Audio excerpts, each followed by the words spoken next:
بسم اللہ الرحمن الرحیم نحمدہ ونصلی علی رسولہ الکریم۔ ناظرین، ہم آج اپنے اس سلسلے کے آخری پروگرام کو پیش کر رہے ہیں۔ ہم یہ سنتے رہتے ہیں لوگوں سے عام طور پر کہ یہ دور فتنے کا دور ہے، فتنہ آ گیا، فتنہ چھا گیا، فتنہ پرور لوگ ہیں فلانے۔ ہم نے کبھی سوچا ہے کہ فتنہ کہتے کس کو ہیں اور کس وجہ سے کسی دور کو فتنہ کہا جاتا ہے؟ وہ کون سی چیزیں ہیں جو کسی دور میں آ جائیں تو اس کو فتنہ کہا جاتا ہے؟ آج سوچنے کی چیز یہ ہے کہ کہیں ہم نے خود تو اس دور کو فتنے کا دور نہیں بنایا ہوا، اور کہیں ایسا تو نہیں کہ ہمارے ہی اعمال اور ہمارے ہی بہت سی چیزیں اور ہمارے ہی گناہ ہوں جنہوں نے مل کر اس دور کو فتنے کا دور بنا دیا۔ بہرحال اس دور کے بارے میں احادیث کی روشنی میں موجودہ ہمارے زمانے کو ہم دیکھنے کی کوشش کریں گے، اور آپ حیران ہوں گے کہ حضور اکرم صلی اللہ علیہ وسلم نے 1450 سال پہلے جو پیشن گوئیاں فرمائی ہیں وہ کیسی حرف بحرف پوری آ رہی ہیں زمانے میں، اور پھر جب زمانہ ایسا ہو جائے تو اس کے بارے میں کچھ ہدایات بھی حضور اکرم صلی اللہ علیہ وسلم نے ارشاد فرمائی۔ پہلے ان نشانیوں کو سنیے اور ذرا گہری نظر سے اپنے گرد و پیش کا جائزہ لیجیے۔ حضور اکرم صلی اللہ علیہ وسلم نے فتنے کے دور کو اور اس میں اس کی کیسی باریک بینی کے ساتھ، بڑی تفصیل کے ساتھ اس دور کے لوگوں کے اعمال کا اور ان کے اخلاق کا اور ان کے رویوں کے بارے میں پیشن گوئیاں فرمائیں۔ یہ وحی کے علوم کے ذریعے سے آپ کو ان باتوں کا پتہ چلتا تھا، اور آج وہ یقیناً ایک ہمارے لیے بھی اور آپ سب کے لیے بھی بہت تعجب کی چیز ہے کہ ہمارے دور پر وہ کیسے صادق آ رہی ہیں۔ فتنہ عربی زبان کا لفظ ہے، اور یہ لغت کے اعتبار سے یعنی عربی زبان میں یہ سونے یا چاندی وغیرہ کو جب آگ پر پگھلا کر اس کا کھرا یا کھوٹا پن معلوم کیا جائے تو اس عمل کو کہتے ہیں۔ احادیث میں فتنے کا جو لفظ استعمال ہوا ہے وہ اس دور کے بارے میں ہے کہ جب حق مشتبہ ہو جائے، حق کے بارے میں سچ اور جھوٹ ایسا آپس میں مکس ہو جائے کہ سچ کی تعیین کرنا اور جھوٹ کی تعیین کرنا مشکل ہو جائے، اس دور کو فتنے کا دور کہا گیا۔ اس کے علاوہ اس دور کے بارے میں بھی کہا گیا ہے کہ جس میں دو جماعتوں کی لڑائی ہو جائے، مسلمانوں کی جماعتیں آپس میں بھڑ جائیں، تو اس دور کے بارے میں بھی کہا گیا احادیث میں کہ وہ فتنے کا دور ہوگا۔ ایک اور نشانی بتائی گئی کہ مکہ مکرمہ کے بارے میں کہ مکہ مکرمہ میں لوگ زیر زمین نہروں جیسے رستے نکالیں گے، اور مکہ مکرمہ کی عمارتیں جو ہیں وہ اس کے پہاڑوں سے بلند ہو جائیں گی، تو وہ دور فتنے کا دور ہوگا۔ پرانے زمانے کے شراح جو احادیث کی تشریح کرتے ہیں وہ حیران تھے کہ یہ زیر زمین نہروں جیسے رستے کیسے نکلیں گے۔ آج اگر آپ جا کر وہ سرنگیں دیکھیں اور وہ کہ کیسے وہ رستے زیر زمین نکالے گئے ہیں، اور دوسرا تعجب یہ تھا کہ اتنی اونچی عمارتیں کیسے بنیں گی جو مکہ مکرمہ جو چاروں طرف سے پہاڑوں میں گھرا ہے کہ پہاڑوں سے بھی اونچی ہو جائیں گی۔ آج آپ جا کر ان مناظر کو دیکھ لیجئے کہ وہاں کی عمارتیں پہاڑوں سے اونچی ہیں، اور پورے شہر میں زیر زمین سرنگیں ہیں جو بالکل یوں لگتا ہے کہ جیسے نہریں زیر زمین گزر رہی ہیں۔ یہ نشانیاں تھیں جو بتائی گئی تھی۔ اس کے علاوہ ایک طویل حدیث شریف ہے جس میں بہت ساری چیزوں کا ذکر کیا گیا ہے کہ جب یہ چیزیں نظر آنے لگیں تو وہ فتنے کا دور ہو۔ اس میں کیا کرنا چاہیے اس کا تذکرہ ہم آخرت میں کریں گے۔ حدیث شریف میں حضور اکرم صلی اللہ علیہ وسلم فرماتے ہیں، حضرت سیدنا حذیفہ رضی اللہ تعالیٰ عنہ کی روایت ہے کہ حضور صلی اللہ علیہ وسلم نے فرمایا کہ وہ وقت آئے گا کہ جب لوگ نمازوں کو ضائع کرنے لگیں۔ یہ وہ دور ہے، یہ آج کے دور کی بات نہیں جہاں عام طور پر نماز کو ضائع کر دینا ہمیں عام نظر آتا ہے، بالکل ایک عام سی بات ہے۔ یہ اس دور کی بات ہے جس کے بارے میں صحابہ کہتے ہیں کہ دو آدمیوں کے سہارے جو گھسٹ کر بھی مسجد آ سکتا تھا وہ مسجد میں آ کے نماز پڑھتا تھا، صرف کھلا منافق ہی نماز چھوڑ سکتا تھا، کسی اور مسلمان میں نماز نہیں، جماعت چھوڑنے کی کوئی تصور نہیں تھا۔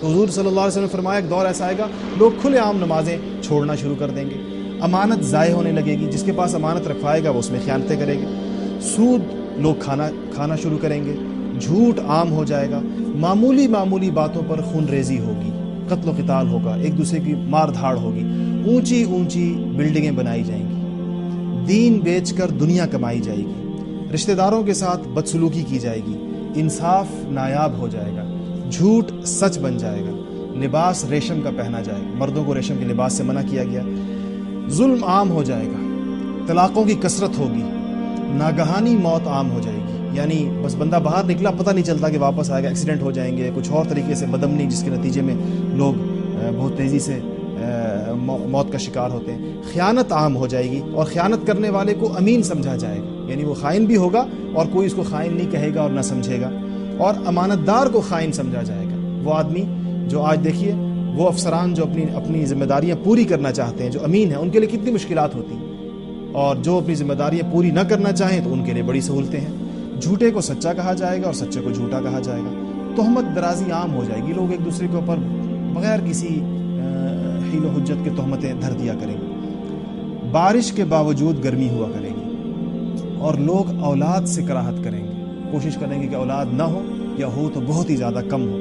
کمینوں کے ٹھاٹ ہوں گے، وہ لوگ جو کمینے سمجھے جاتے ہیں وہ بڑے ٹھاٹ کے ساتھ زندگی بسر کریں گے، اور شریفوں کا ناک میں دم آ جائے گا۔ وہ لوگ جو شرافت سے زندگی گزارنا چاہتے ہیں ان کے لیے زندگی مشکل ہو جائے گی۔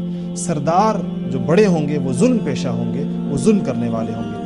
عالم اور قاری جو ہیں وہ بدکار ہوں گے، اور لوگ جانوروں کی کھالوں کا لباس پہنیں گے۔ آج کل آپ نے دیکھا ہوگا بہت قیمتی لباس سمجھا جاتا ہے، مگر ان کے دل بدبودار ہوں گے۔ مطلب یہ کہ اوپر سے لباس بہت اچھا ہوگا مگر اندر سے دل بدبودار ہوں گے، اور علوے سے زیادہ کڑوے ہوں گے۔ جو کڑوا ترین ایک پھل ہے علوہ، اس سے بھی زیادہ کڑوے ہوں گے۔ سونا عام ہو جائے گا، چاندی کی مانگ بڑھ جائے گی، مطلب قیمتیں چڑھ جائیں گی سونے چاندی کی۔ آج آپ بازاروں کا ریٹ دیکھ لیجئے۔ گناہ زیادہ ہو جائیں گے، امن کم ہو جائیں گے۔ قرآن کریم کے نسخوں کو آراستہ کیا جائے گا، اور مساجد کو آراستہ کیا جائے گا۔ مسجد کے محرابوں پر اور اس پر لمبے اونچے اونچے مینار بنائے جائیں گے، لیکن دل ویران ہوں گے۔ شرابیں پی جائیں گی، شرعی سزاؤں کو معطل کر دیا جائے گا۔ قرآن نے جو سزائیں متعین کی ہیں، چور کا ہاتھ کاٹا جائے، زانی کو کوڑے لگائے جائیں، اس کو معطل کر دیا جائے گا۔ آج نہ صرف ان کو معطل کیا گیا ہے بلکہ اس پہ اعتراضات کیے جاتے ہیں۔ اس کو وحشیانہ سزائیں کہا جاتا ہے، جو کہ بہت ہی خطرناک بات ہے ایسا کہنا۔ لونڈی اپنے آقا کو جنے گی، مطلب یہ کہ بیٹی ماں پر حکم چلائے گی۔ آج گھروں میں اس کے منظر کو دیکھا جا سکتا ہے۔ جو لوگ ننگے پاؤں ننگے بدن تھے وہ بادشاہ بن جائیں گے۔